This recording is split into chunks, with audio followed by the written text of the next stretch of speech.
तो चलिए शुरू करते हैं अपना तीसरा पार्ट। देखिए इसके अंदर मैं आपको बताने वाला हूँ, ये बहुत ही अच्छा सवाल है। ऐसा सवाल एग्जाम में आ जाता है। यदि आपने इससे पहले मेरे दोनों पार्ट नहीं देखे तो मैंने डिस्क्रिप्शन में उसको लिंक दे दिया है, या उसके प्लेलिस्ट पे जाकर मेरे चैनल पर जाकर देख सकते हैं। तो देखिए हमसे पहले साहब इसका जो छठा सवाल है, इसके अंदर बोल रहा है कि एक्स वाई की वैल्यू यानी कि हमारा जो मान है वो फाइंड कर रहे हैं। देखिए इस टाइप के सवाल आ जाते हैं तो याद रखना है कैसे इसको करेंगे। देखिए पहला सवाल हमारे पास दे रखा है, ये बहुत ही सिंपल सवाल है। यहाँ कह रहा हमसे एक्स वाई की वैल्यू फाइंड कीजिए। देखिए जब भी सबसे पहले क्या करेंगे, हम एक दूसरे से जो हमारा आपकी जो हमारे पास वैल्यू है उसकी हम कंपेयरिंग तुलना कर लेंगे। देखिए जैसे हमारे पास में a11 यानी पहली रो पहला कॉलम तो इक्वल है, यानी ये उसकी जो वैल्यू है वो इस वैल्यू के बराबर है। तो जब हमारा ये 4 है तो ये पहले वाले के इस वाले के बराबर जरूर होगा। तो यहाँ से इसकी दोनों की क्या कर लेंगे तुलना, दोनों को बराबर रख देंगे। यानी कि हमारे क्या हो जाएगा, ये y बराबर कितना 4, यानी कि हमारा 4 किसके बराबर y के, तो इसलिए हमारा कितना हो जाएगा ऐसे y बराबर 4। अब इसी तरीके से देखिए यहाँ पर यहाँ जहां की वैल्यू फाइंड करना है, यहाँ पर 3 है और यहाँ कितना हमारे पास में z है। तो 3 बराबर कितना है हमारा z, यानी कह सकते हैं कि z बराबर कितना है हमारे पास यहाँ से 3। और यहाँ देखते हैं x, तो देखिए x के सामने वाली वैल्यू कौन सी हमारे पास में 1 है, तो यहाँ से x बराबर कितना है 1। तो हमारे पास में क्या हुआ, तीनों वैल्यू निकल कर आ गई, यानी x बराबर तो 1, y बराबर 4 और z बराबर कितना हमारे पास में 3। तो बस हमने क्या करा, आमने सामने वाली जो वैल्यू दे रखी थी उनसे हमने तुलना की कंपेयरिंग कर ली और उनको बराबर रख दिया। ये तो था हमारा बहुत ही सिंपल सवाल कि जस्ट उसके सामने केवल वैल्यू थी, निकाला, आंसर आ गया। अब देखिए इसी तरीके से हमारा इसका दूसरा सवाल दे रखा है, ये थोड़ा सा लेंथली है बहुत आसान। यदि आपको बेसिक नहीं आता है तो मुझे बता दीजिए, बेसिक की मैं आपके लिए वीडियो डाल दूंगा। देखिए किस तरीके से, बहुत ही सिंपल है, बस हमें इसको सॉल्व करना है।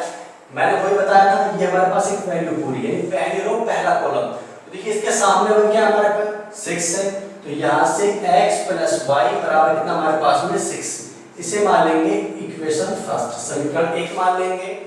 इसी तरीके से अगर बात करूं, अब देखिए यहाँ पर 5 + z है, इसकी वैल्यू हमारे पास पूरी फाइंड नहीं है, तो इसके सामने वाली वैल्यू कितनी हमारे पास में 5, तो यहाँ से लिख देंगे 5 + z बराबर कितना है 5, इक्वेशन नंबर है ऐसे हमारा 3 सेकंड। और देखिए इसी तरीके से हमारी दूसरी आ गई। अब यहाँ x y, तो x y के सामने क्या हमारे पास में, तो x y बराबर हमारे पास दे रखा 8, ये बन गई इक्वेशन हमारी तीसरी थर्ड बन गई। अब इनसे कुछ नहीं करना है, तीनों को सॉल्व करना है। ये आप सीख के आ चुके हैं 9th क्लास 10th क्लास में, अच्छे तरीके से आपने निकाले होंगे। बस यहाँ से वैल्यू फाइंड करनी है और वैल्यू फाइंड कर x y की वैल्यू निकाल लेंगे। यदि आपको अब भी ये समझ में नहीं आती कैसे वैल्यू फाइंड करते हैं तो मुझे नीचे कमेंट कर दीजिए, मैं आपके लिए इसका अलग से बेसिक पार्ट टोटल बना दूंगा। जहां भी आपकी कमजोरियां हैं वो निकल जाएंगी, बिल्कुल आसानी से आप इसको कर लेंगे। तो देखिए मैं इसको आपको सॉल्व करके दिखाता हूँ कैसे एक्स वाई की वैल्यू निकालेंगे। तो देखिए सबसे पहले आसान तरीका क्या होता है, ऐसी कोई वैल्यू देखिए जहां पर हमारा उस वैल्यू को रखकर पुट करने पर वो हमारी वैल्यू कोई छोटे होकर उसका एक का मान निकल जाए। तो यहाँ पर मैं देखता हूँ तो यहाँ ऐसी कोई वैल्यू नजर नहीं आ रही, केवल इसके अलावा सेकंड के अलावा, तो लिख देंगे हम क्या, समीकरण 1 से, सॉरी सेकंड समीकरण, सेकंड यानी इक्वेशन ले लेंगे हम सेकंड से। अब जो इक्वेशन सेकंड से लेंगे तो देखिए यहाँ पर कितना हमारे पास है कि 5 + z = 5। और देखिए जब भी मैं z को इक्वल से दूसरी तरफ लेकर जाऊंगा, यदि प्लस का है तो माइनस का हो जाएगा और माइनस का होता तो प्लस का हो जाएगा। तो जब मैं z को इधर ले जाऊंगा, z की वैल्यू यानी 5 को जब मैं इधर ले जाऊंगा तो यहाँ पर 5 - 5 तो कितना हो जाएगा, ये प्लस की वैल्यू इधर माइनस की हो जाएगी। तो 5 में से 5 गया तो z बराबर कितना हमारे पास में 0। तो हमारी एक वैल्यू फाइंड होगी, z की वैल्यू कितनी 0। अब देखिए यहाँ पर एक वैल्यू तो फाइंड होगी, अब हमें क्या चाहिए, x और y की वैल्यू चाहिए। तो देखिए यहाँ पर x और y की वैल्यू कहीं नजर आ रही है, तो इसमें यहाँ दोनों में रख दूं, नहीं, दोनों में कहीं भी ऐसी इक्वेशन नहीं बन रही जहां से मैं x y की वैल्यू रख दूं। लेकिन एक हमारे पास में ध्यान से देखिए, यहां से किसी एक की वैल्यू निकाल लो, या तो यहां से मैं टोटल एक x बना लूं या यहां से कोई एक x की वैल्यू निकाल लूं। तो एक काम कर लेता हूं, यहां से मैं इसको y को इधर ले जाता हूं, कोई भी या x ले जाओ या y ले जाओ, अगर मैं x ले जाता हूं तो y की वैल्यू निकल कर आएगी, y ले तो x की वैल्यू जो भी हमारे ले जाएंगे वो वैल्यू उसी में रखकर आ जाएगी। तो एक काम कर लेता हूँ, यहाँ से मैं ले लेता हूँ इक्वेशन फर्स्ट से ले लेता हूँ। तो इक्वेशन देखिए समीकरण 1 से जो मैं लेता हूँ तो यहाँ से x 6y के लिए माइनस की कितना बन जाएगा हमारे पास में y आ जाएगा। अब ये वाली वैल्यू जो x की वैल्यू है समीकरण थर्ड में पुट कर दीजिए, इसमें रख दीजिए। तो x का मान जो x की वैल्यू है क्या करेंगे समीकरण 3 में रख देंगे। कौन सी रख देंगे 3 में रख देंगे। तो उठाइए रख दीजिए यहाँ पर। तो कितना हमारे पास में 6 और यहाँ से y और मल्टीप्लाई में कितना से y, यानी हमारे पास में ये जो वैल्यू x की वो हमने क्या करा यहाँ रख दी। तो 6 माइनस वाई मल्टीप्लाई वाई और बराबर कितना हमारे पास में ये 8 आ गया। हमारे पास कितना है हमारे पास में ये 8 आ गया। तो ध्यान से देखिए अब मैं क्या करूँ इसके अंदर मल्टीप्लाई कर देता हूँ। तो जब अंदर करूंगा तो 6y माइनस के वाई स्क्वायर बराबर 8। एक काम कर लीजिए इन सभी को इधर ले जाएंगे, इन सभी को इधर ले जाएंगे तो हमारे एक समीकरण बन जाएगी। इसके सॉल्यूशन गुणनखंड कर सकते हैं, वैल्यू निकाल सकते हैं। जब मैं इसको इधर ले जाऊंगा तो देखिए ये वाला जो इधर पहुंचकर y प्लस का हो जाएगा y स्क्वायर, ये इधर पहुंचकर माइनस का 6y और इधर हमारा ये है प्लस का 8 बराबर 0। तो देखिए हमारे पास में ये एक फैक्टर्स बन गए, गुणनखंड बन गए। तो करना क्या है इसका, हमें करना है यहाँ से y की वैल्यू फाइंड करनी है। तो हम सभी गुणनखंड करना निकालना जानते हैं। तो हमें क्या करना है, हमें ऐसे दो फैक्टर चाहिए, दो वैल्यू चाहिए जो मल्टीप्लाई करें तो 8 आए और यहाँ से क्या करें जोड़े तो माइनस के 6 आए। तो हमारे पास वैल्यू सिंपल है कि 4 दूनी 8 और 4 में से 2 4 दूनी 8 और 4 तो 6 हो जाएंगे हमारे पास में माइनस के। देखिए कैसे, तो रख दीजिए तो y स्क्वायर माइनस के 4y माइनस के 2y प्लस के 8 बराबर 0। ये आप समझ चुके होंगे मैंने क्या बताया, यानी कि अगर यदि मैं 4 के मल्टीप्लाई करूँ 2 में तो कितना है हमारे पास में 8 और माइनस के 4 और माइनस के 2 कितना आएगा हमारा जोड़ने पर माइनस के 6 आ जाएगा हमारे पास में। ठीक है, ये बात आप समझ चुके होंगे। यानी दो ऐसे फैक्टर करे हमने, तो जो मल्टीप्लाई करा तो 8 आया और दोनों को जोड़ा तो माइनस के 6 आ गया। बन गया नहीं बन गया।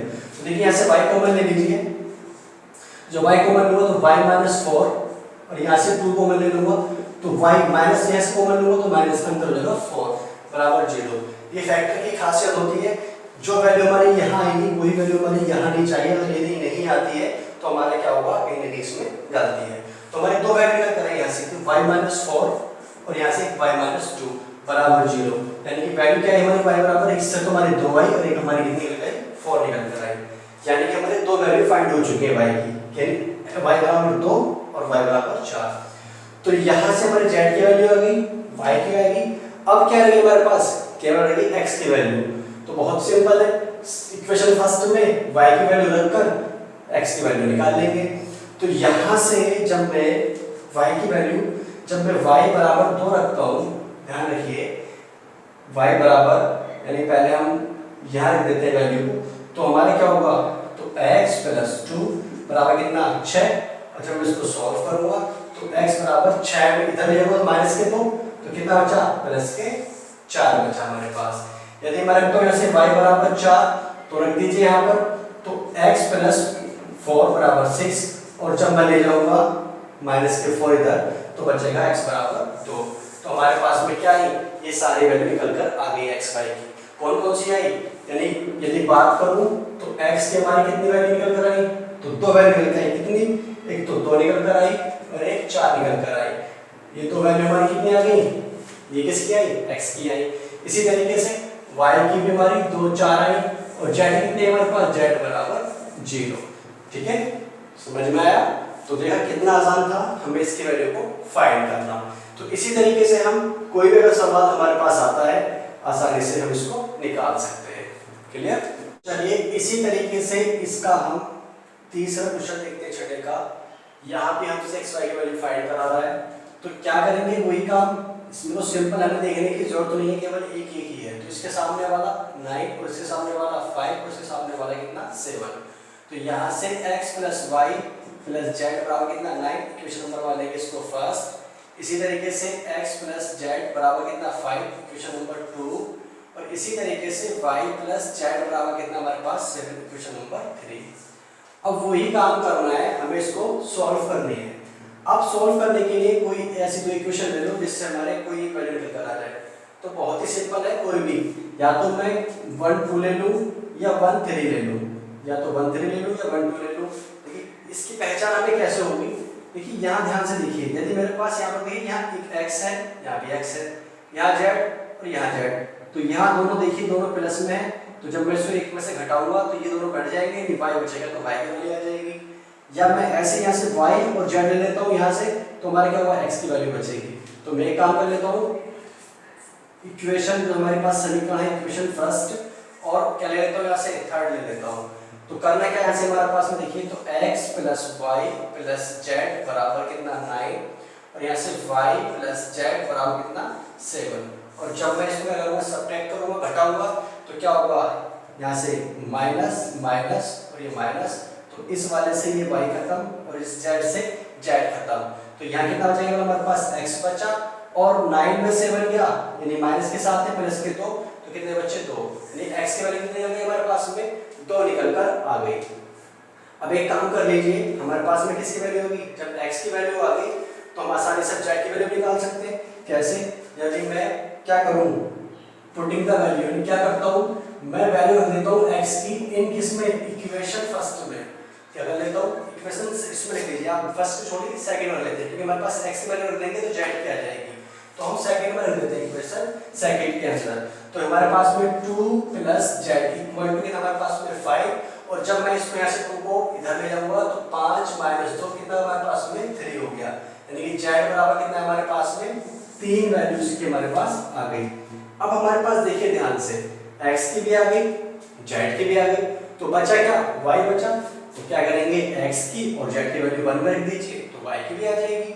तो क्या करेंगे इसी तरीके से, x बराबर 2, ठीक है, और z बराबर 3, क्या करेंगे वैल्यू करेंगे, पुटिंग द वैल्यू क्या करेंगे, equation, putting the value equation किसमें, फर्स्ट में, यानी कि x और z की वैल्यू इक्वेशन 1 में रख देंगे। तो 2 प्लस y और z की वैल्यू कितनी हमारे पास 3 बराबर 9। तो ध्यान से देखिए 2 और 3 5, इधर ले जाएंगे तो y बराबर 9 माइनस 5 बराबर कितना बचा है 4, यानी हमारे पास सारी वैल्यू निकल कर आ गई, यानी हमारे पास y की वैल्यू निकल कर आ गई। बोले तो x बराबर 2, y बराबर 4 और z बराबर 3। तो देखा कितनी आसानी से हमने x और y की वैल्यू को फाइंड कर लिया है, ठीक है। चलिए 7वां क्वेश्चन कह रहा है कि यहाँ से हमें क्वेश्चन दिया हुआ और हमसे कह रहा है कि ABCD की वैल्यू फाइंड कीजिए, यानी ABCD का मान ज्ञात कीजिए। तो वही काम करेंगे जो हम तक कर आए हैं। इसके सामने वाले वैल्यू कितना -1, इक्वेशन में बना ली फर्स्ट। इसी के सामने वाला कितना हमारा 5, तो 2a प्लस c बराबर 5, इक्वेशन नंबर 2। ऐसे 2a minus b equal to कितना 0, समीकरण नंबर 3, इक्वेशन 3 मान ली। ऐसे हमारा 3c plus d equal to 13 हमारे पास इक्वेशन नंबर 4। बस इन चारों से हमें इक्वेशन को सॉल्व करना है और ABCD की वैल्यू हम निकाल लेंगे। तो देखिए सबसे पहले क्या करें, सोचिए आप, इसमें से हमें ऐसी क्या वैल्यू ले और दूसरी वैल्यू पुट कर दे तो हमारी एक वैल्यू फाइंड हो जाए, या ऐसी कोई वैल्यू जो आपस में कट जाए। तो हमें यहाँ से ऐसी कोई वैल्यू नजर नहीं आ रही जो हम किसी की वैल्यू में करें यहाँ से काट दें या पुट कर दें, लेकिन हमारे पास एक वैल्यू है। देखिए क्या, यदि मैं इक्वेशन फर्स्ट लूँ, यदि मैं फर्स्ट लूँ और यहाँ से थर्ड लूँ, तो इससे मैं वैल्यू फाइंड कर सकता हूँ। कैसे फाइंड कर सकता हूँ, तो देखिए पहले मैं इक्वेशन क्या ले लेता हूँ, थर्ड ले लेता हूँ। इक्वेशन थर्ड में देखिए यहाँ से यदि रखा 2a minus b equal to 0, यदि मैं इसको इधर ले जाऊँ तो क्या होगा, इंप्लाइज कि 2a बराबर b, यानी कि हम कह सकते हैं कि b बराबर 2a हमारे पास इसकी वैल्यू आ गई। अब मान नहीं निकला, केवल b बराबर 2a आ गया। और यदि मैं क्या करूं, b की वैल्यू इक्वेशन फर्स्ट में पुट कर दूं, क्या कर दूं, putting the value in equation, क्या करेंगे, फर्स्ट में रख देंगे। इक्वेशन यानी b की वैल्यू इक्वेशन फर्स्ट में रख देंगे। तो यहां ध्यान से देखिए, तो हमारे पास a तो है माइनस, और b की वैल्यू कितनी हमारे पास यहाँ से यहाँ b, और b की वैल्यू भी कितनी अगर हमारे पास में 2a बराबर 1। तो क्या हुआ हमारे पास में, यहाँ से माइनस का 1 है वैल्यू हमारे पास। तो यहाँ देखिए ध्यान से कि a माइनस के 2 है और बराबर माइनस का 1, तो ये प्लस का 1 और माइनस के 2, तो क्या बचा हमारे पास माइनस का a और बराबर माइनस का 1, यानी कि माइनस से माइनस कट जाएगा, नहीं a बराबर कितना हमारे पास में 1 आ गया, यानी क्या हमारे पास में a की वैल्यू फाइंड हो गई। अब देखिए यदि मैं a की वैल्यू क्या करूं, इक्वेशन फर्स्ट में रख दूं या ऐसी कोई वैल्यू या 2 में रख दूं, कहीं भी रख दूं, हमारे पास में यदि a की वैल्यू है और b की अपनी जगह आ जाएगी। तो यदि मैं यहां से एक काम करूं, a की वैल्यू, चलिए मैं इक्वेशन a की वैल्यू इक्वेशन क्या कर देता हूं, फर्स्ट में रख देता हूं, पुट कर देता हूं, ठीक है, putting the value of x equation 1 में, तो क्या करेंगे यहां से इसकी वैल्यू बन के रख देंगे यहां पर, तो a की वैल्यू तो हमारे पास 1 माइनस b बराबर कितना माइनस का 1, तो ध्यान से देखिए जब माइनस का b है और यह 1 है प्लस का, जब मैं इसको ध्यान ले जाऊंगा तो ये पहले माइनस का 1 है और माइनस का 1, तो क्या होगा हमारे पास में क्या बन जाएगा कि माइनस के b बराबर माइनस का 2 और माइनस से माइनस का था, तो इसलिए क्या हमारे पास b बराबर 2 आ गया, 2 आ गया, तो हमारे पास a की वैल्यू भी आ गई, b की वैल्यू भी आ गई। तो देखिए यदि मैं अब ऐसी कोई इक्वेशन जहां पर रखकर c की वैल्यू के लिए या d के लिए, तो देखिए यहां पर इक्वेशन 2 में देखिए, यदि इक्वेशन 2 से क्या करता हूं, अब मैं क्या करूं, अगर इक्वेशन 2 में समीकरण 2 में क्या करता हूं, यहां से b की वैल्यू रख दूं, सॉरी a की वैल्यू रख दो, क्योंकि यहां पर ac है, तो यहां से a की वैल्यू कितना हमारे पास में 1, तो 2 मल्टीप्लाई 1 प्लस c बराबर 5, तो इसको मैं इधर ले जाऊं तो क्या होगा, c बराबर 5 में से 2 जाएगा, इधर कुछ माइनस हो जाएगा तो 3, तो c की वैल्यू हमारे पास कितनी आ गई, 3 आ गई।